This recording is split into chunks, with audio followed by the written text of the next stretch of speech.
If you're like most people, you probably live in an area that you have to have a car. Unless you're lucky enough to live in a city like New York City, Washington, D.C., San Francisco, Boston, where there's great public transit, you're really gonna have to have a car to get around. Even if you have public transit, you may have to get to public transit in your car. But cars are really not good investments. They lose value, they depreciate, they wear out over time.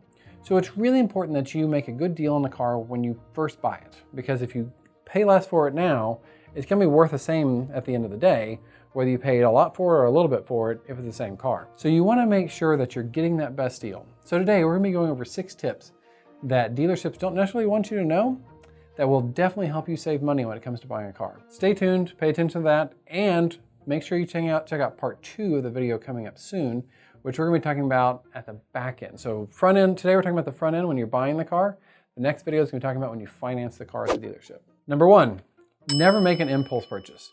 Around here and a lot of places I've been, there's going to be a mile of cars, a strip of car dealerships where there's, all the different brands, Ford, Chevy, Dodge, Honda, Toyota, all these different brands. And if you're driving down the road one day, maybe going to Walmart that's down the street, and you drive by and you're like, I'm gonna pull in and check out a car. One, you should probably not do that. You probably should do your research before you buy a car, because this is a big purchase. You're spending tens of thousands of dollars. And 2, you need to make sure that you sleep on that if you do walk in, because you may end up with buyer's remorse, which is very common in the car world, and they're probably not gonna take the car back. That's not how this deal works. You signed a contract when you bought the car. You're keeping that car whether you want to or not, or they'll buy it back from you at a discount because it lost value when you drove it off the lot. So never make an impulse buy. Always do your research. What we're gonna be talking about in all these tips is research that you can do up front and knowing before you go into the dealership. So if you're going to buy a car, make it a logical decision. I need to buy a car. Do your research, go look at the car, sleep on it, and then buy the car. So follow that progression, and it will be a lot better for you and a lot better for your pocketbook at the end of the day. Number 2, have your financing in order. Now, this may seem weird because, as you know, dealerships, they will most certainly offer you financing on the car. But I don't want you to walk into the dealership and expect them to do that. I want you to go to your bank or credit union before you ever even walk onto a dealership. Go in, ask them how much you can borrow, how much the interest rate's gonna be, how long the term's gonna be. If you're buying a used car, ask them what year it needs to be to get those certain interest rates. Some credit unions and banks will only lend to a certain age, so make sure you get all that information. Know that before you walk in. Why do you do this? Well, for a few reasons. This is going to set you up for success. You're gonna have the confidence in knowing exactly what you can buy, what you can purchase, and you can also make sure the dealership's not trying to pull something over, trying to raise your interest rate a little bit, because you know exactly what you can get. So walk into your bank, credit union, get their financing in order, and this is always your backup if the dealership is not able to finance you. Number 3, only negotiate the price of the vehicle in the front end of the dealership, not payments. Like I said, we're gonna talk about in 2 parts. We're gonna do part 1 today, we're talking about the front end. Part 2 is gonna be talking about the back end when you go to finance a car. So when you're on the dealership floor, I only want you to negotiate the price of the car. It's a really good sales tactic to say, hey, what payment do you want? Great, you want $500 a month? Awesome. Let me go get you this car, you love this car. Maybe it would be $400 a month payment. But you want $500, so I'm gonna go up your interest rate a little bit, I'm gonna add some other products to it to get you to maybe $475, $490. You think I'm great, I'm saving you $25 to $10 a month. When in reality, I'm actually not saving you that much. Is this bad? Not really. This is what the dealership's job is. Their goal is to make money. This is capitalism.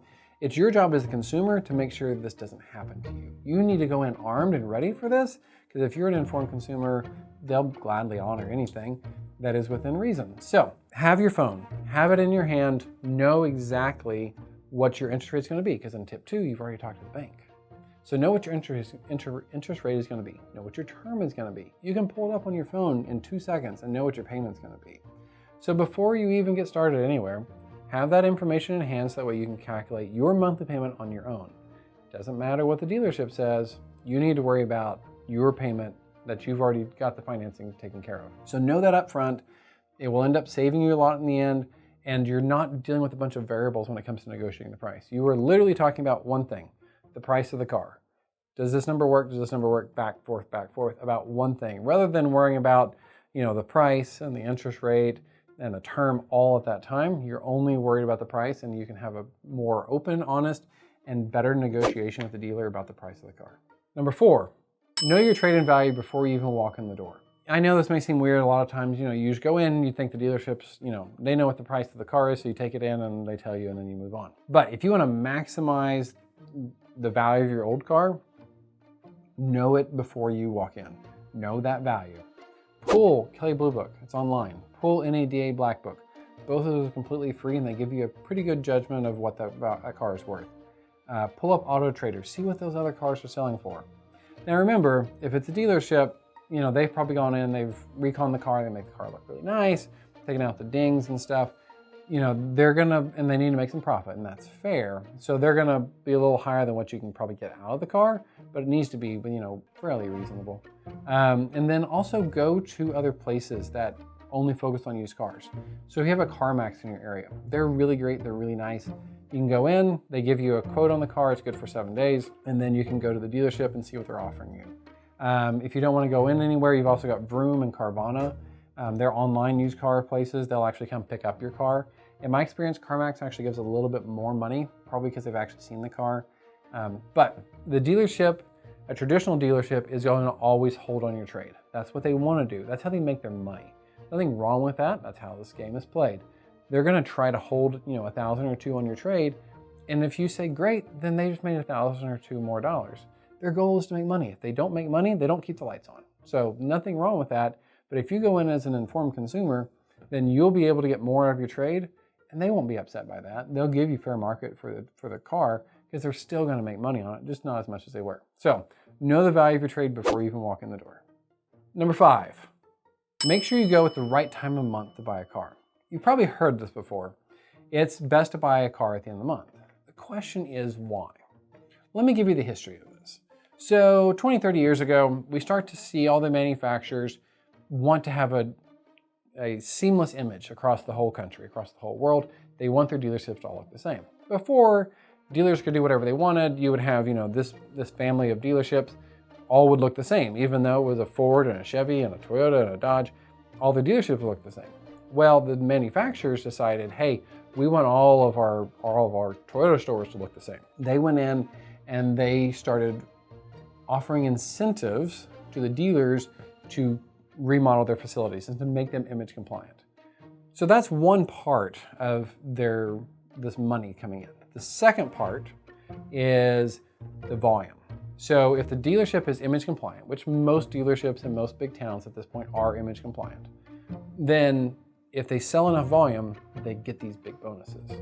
So let's say we're sitting at the end of the month and my goal is 50 units, right? If I hit 50 units, then I get this big chunk of money from the manufacturer. And we're not talking chump change. We're talking tens of thousands of dollars usually. And so I'm sitting at 45 units. I know that if I sell 5 more units, I'm going to get, let's say, $30,000. Would I be willing to take a loss on those 5 units to get to that $30,000? Honestly, yes. Yes. If I take a $500 loss on those units, I'm still money way better off because I'm getting this big incentive from the manufacturer. So, what I suggest doing is going in towards the end of the month. Go in the last week or so. It doesn't have to be the last day of the month. Break the ice, get to talking to them. Don't be in a hurry, because if they're really getting close to that number where they know they're going to get that big bonus, what they're going to do is they're going to look at their board. They're going to say, who has come in the last week and who are we most likely to sell a car to?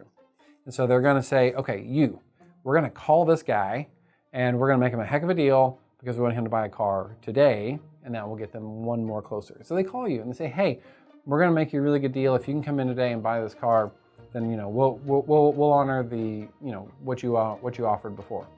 And then you walk in, you buy the car, and you're happy. So it's not necessarily a bad thing for you. You're going to get the car for less than someone who would buy it at the beginning of the month, but the dealership also gets a lot more money from the manufacturer. So make sure you shop at the end of the month. It is the best time to buy a car. Tip 6. This is our last tip in part 1 here.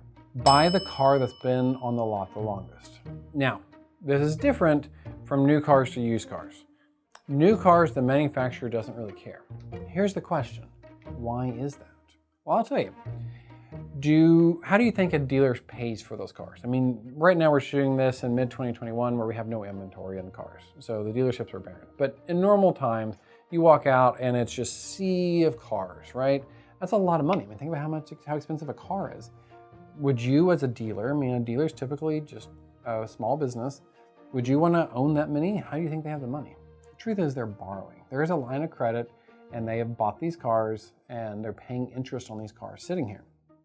With new cars, the manufacturers are actually giving the dealership a rebate on that interest. So it's not actually costing the dealer anything for that car to sit there. So they don't care as much. What they do care on new cars is whenever the model year turns. So let's say right now, we're sitting in mid-2021. If I can find a 2020 model year, I know they really want to get rid of it because the 2021's been out for 6 months or more. Whereas, if I see something on the lot that's a 2022, I know it's brand new and I don't really want to touch that. So those aren't as important on the new cars of them getting rid of them. Used cars where it really matters, because with new cars, the manufacturer is paying the interest on that car sitting there. A used car, that's all on the dealer. The dealer wants to turn that inventory. They want to turn that car within 2 weeks and then do it again and then do it again. Turn that car, I mean, if they could turn 4 times a month, that'd be amazing. So what you want to do is you want to look and see how long the car's been there. Once it's been there for 2 weeks, it's going to be priced okay. When it's been there 30 days, it's going to be on the chopping block. It's time for it to go. 45 days, it's probably going to auction, and you're very rarely going to find a used car that's on the lot over 60 days. So how do you know how long a car has been on a lot, both new and used? Well, that's a tough one. There's not really a good way to know. If you can figure out the stock number to the manufacturer or to the dealership, you might be able to figure it out. It's kind of hard because there's different ways they could do it. The better way is to look at the Carfax report. So if it's a used car especially, they usually have the Carfax report that you can pull. This will have sometimes the day it was stocked in inventory, but it usually will at least have when the service was done. So a dealership will always want to make sure the car is in good condition before they sell the car. So they will service it. They'll do oil change and all that stuff to it. So you will be able to pull and see when that service was done by that dealer. It probably didn't go in stock that day, but it probably went in stock a day or two after that because same thing. They want to get those turned. They want to get them on the lot so they can get them sold. So that's a really good indication. Another indication, if you can't figure that out, is look at the pictures. So it's really nice when you're going to a change of seasons. So if it's going from spring to summer, if it's still dead outside and you're now sitting where the trees are all alive and full of green leaves, you know that car's probably been sitting on there for a while. Same thing in the winter. If there's a snowstorm, around here we don't have snow on the ground very often, and so if I see snow in the background of the picture, I can fairly accurately know within a couple days of when that picture was taken. And those pictures are usually taken when it first goes into inventory. So it just came out of the shop, had its oil change, and now it's getting its picture taken. So make sure that you're kind of looking at that to get an indication of how long it's been on the lot, because the longer it's been on the lot, the better deal you're going to get. Because the truth is, especially on a used car, if they're going to have to take that car to auction, they're going to take a loss on it. And so they would rather take a loss and sell you a car than sell it at the auction. Let's see, why would that be? Well, one, you may buy something in the back end. We're going to talk about in part 2. You may buy a warranty, you may buy something else. And second, they may get a customer for life. You may be treated so amazing you come back and refer a friend. Taking it at the auction is not going to get that. People at the auction are other dealers and they don't give a flying rip. But you do. And so they want a chance to treat you right, get you back in for service. There's other avenues of revenue for you, whereas there's not on an auction. So make sure that you look at how long the car's been on the lot, and those are going to be your best deals. And change of model year is going to be a really good deal as well. Buying a car is a big financial decision, and don't treat it like it's not. It's a big asset that you're going to own. It's probably not as expensive as your house if you have a house. If you don't, this is probably the most expensive asset that you own.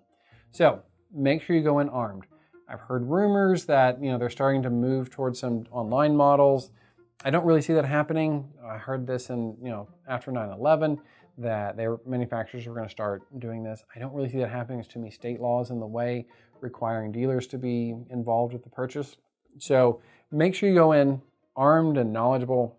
You will get a better deal on the car, and you will be a much happier consumer at the end of the day. So If you've enjoyed this video, take a second to like, subscribe, share, comment below. We would love to hear what kind of awesome deal you got, or we'd be happy to answer any questions you have. If you run into a situation that doesn't make any sense, feel free to put it in the comments. We can help other people out, and we'll be happy to give you an answer.